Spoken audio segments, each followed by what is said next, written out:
Hi folks, how are we all doing today? My name's Luke and as always I'm from Radford Creations, and as you can probably tell from my attire, temperature's starting to drop in the West Midlands, but you know, show must go on.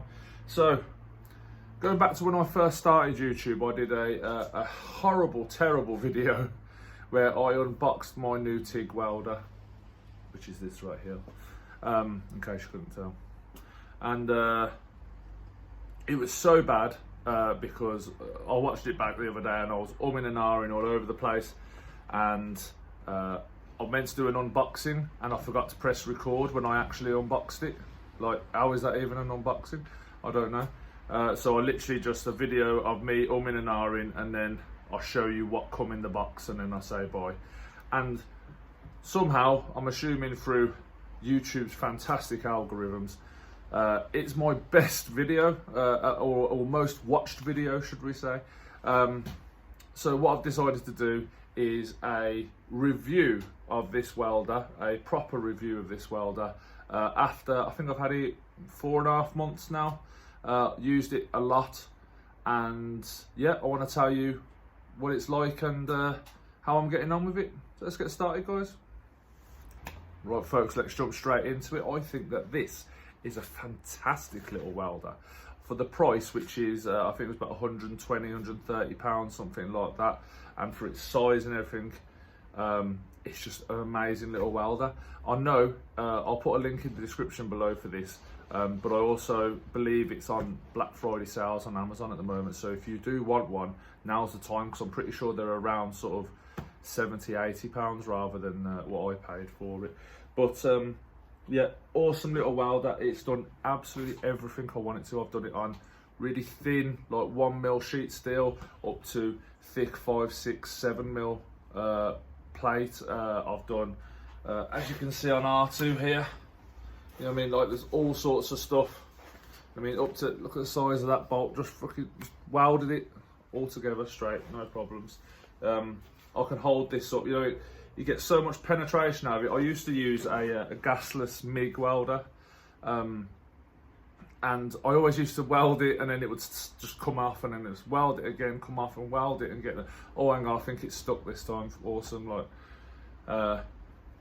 but this one, like, you just do it. Look, that's me. This probably weighs best part of 8 or 9 kilo. I'm holding it up by a couple of bolts on the top. Just you get so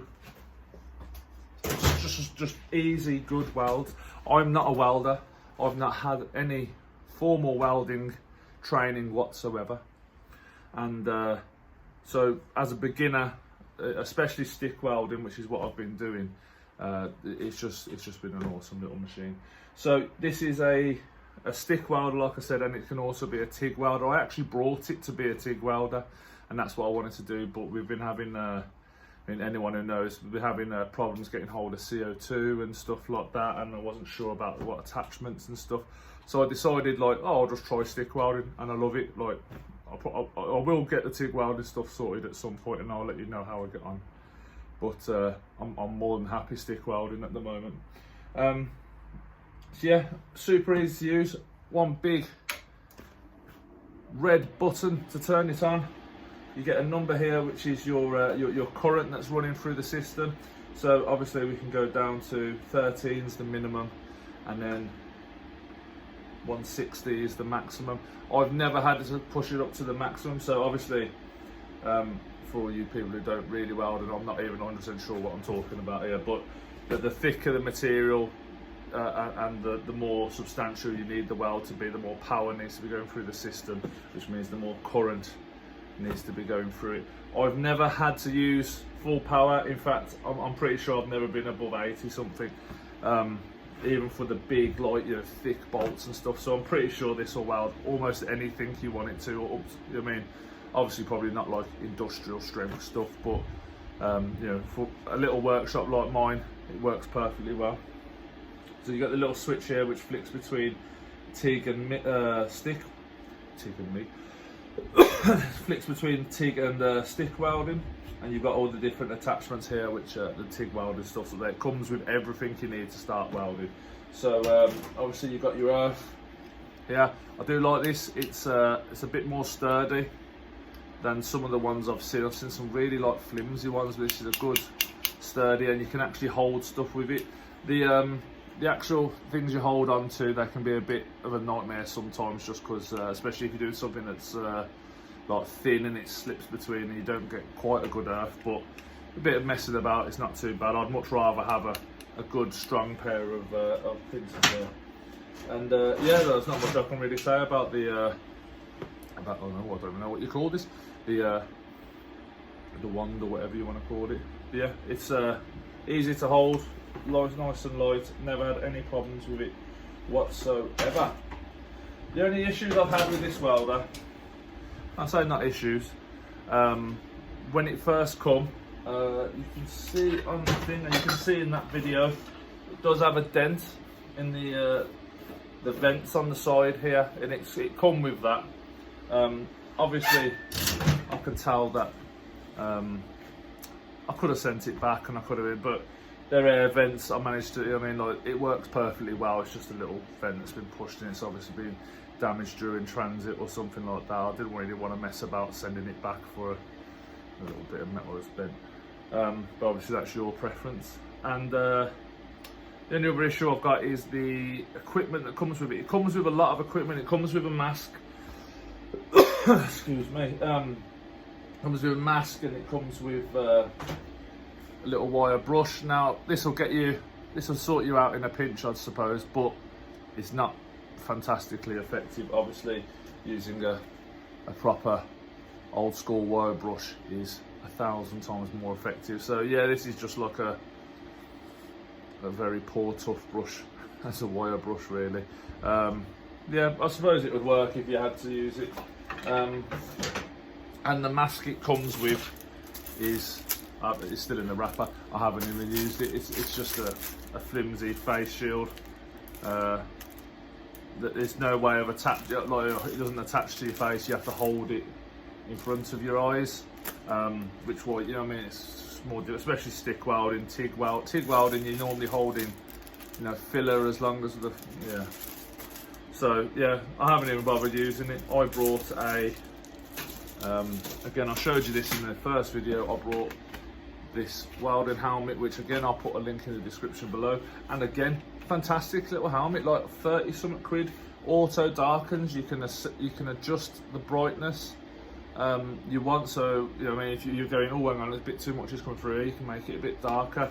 You can adjust the timer on it, so it gives you just half a second before you can still see what you're doing before it goes dark. Yeah, awesome little thing, and it fits my absolutely enormous head. So any of you other people who are afflicted with large heads out there, it will fit you. Again, I'm not sure what that's called. Again, description below, link, all that good stuff. Yeah. Some other things I brought these TIG welding gloves. They come with the same sort of time. They're not as good as of keeping the heat out, but you get so much sort of mobility in your hands, and they're really good for welding. And that is about it. I brought a chipping hammer, but it's a chipping hammer. What do you want me to tell you? It works. So yeah, works really, really well. Really, really happy with it. And I will suggest anyone who isn't a big welder and hasn't done loads of training and just wants to get into welding, wants to do some welding, to grab one of these. Another good thing about this welder is it just has a standard 3-pin plug. A lot of TIG welders and stuff, you come with the like I can't remember what the voltage is, but yeah, you've got the more industrial type plugs, and you have to have special plugs put into your house if you're doing it in your house and stuff like that. But this is just a standard plug into anywhere in your house if you wanted it to. It's just a normal UK standard plug, which is awesome. Yeah, I said, look, this is the first thing I ever welded with it. Like, the weld is horrendous, as you can tell. It's not exactly clean, but for the life of me, you know what I mean, look how you get quite a bit of leverage on that. For the life of me, I can't snap that off. No, that's what I mean. Really good penetrating welds, and it just stays and holds, and it's not even difficult to do. So guys, that's it for my review. Definitely go out and buy this machine if you're looking for a starter welder, and I will see you next time. Please remember to like, comment and subscribe. I'm trying to get 50 subscribers by the end of the year, guys. I think I only need 4, something like that, so if you can help me out, that'd be fantastic. See you later, guys. Bye.